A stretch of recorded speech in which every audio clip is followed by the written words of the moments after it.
Hello friends, இப்போ வந்து மணி பார்த்தீங்கன்னா 5:30 மணி ஆயிடுச்சு. நான் பூஜைக்கு வந்து எல்லாத்தையுமே ரெடி பண்ணிட்டேன். வீடு, நிலவாசப்படி, பூஜை ரூம் எல்லாத்தையும் ரெடி பண்ணியாச்சு. இது வந்து நிலவாசப்படியில் போட்ட கோலம். வெளியில் மழை பயங்கரமாக இன்னும் பெஞ்சிட்டே இருக்குது. காலையிலேருந்து இதே மாதிரி தான் பெஞ்சிட்டு இருக்கு.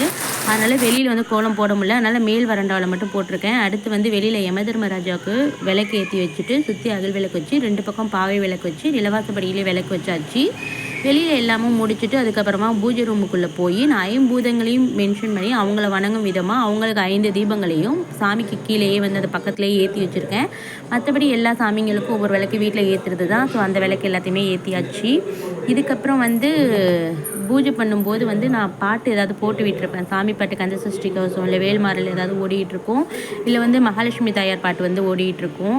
அதெல்லாம் பின்னாடியே சேர்ந்து கோரஸாக பாடுற மாதிரி இருக்கும். அதனால் அதெல்லாம் வீடியோ எடுக்க முடியாதுங்கிறதால நான் இதோட என்னோடய வீடியோ நிப்பாட்டிக்கிறேன். உங்கள் வீட்டில் வந்து பரணி தீபம் ஏற்றிட்டிங்களா? அங்கே மழை எப்படி இருக்குங்கிறத நம்ம கமெண்டில் மறக்காமல் சொல்லுங்கள். இந்த வீடியோ உங்களுக்கு பிடிச்சிருந்தா லைக் பண்ணி ஷேர் பண்ணுங்கள். தேங்க்யூ ஃபார் வாட்சிங்.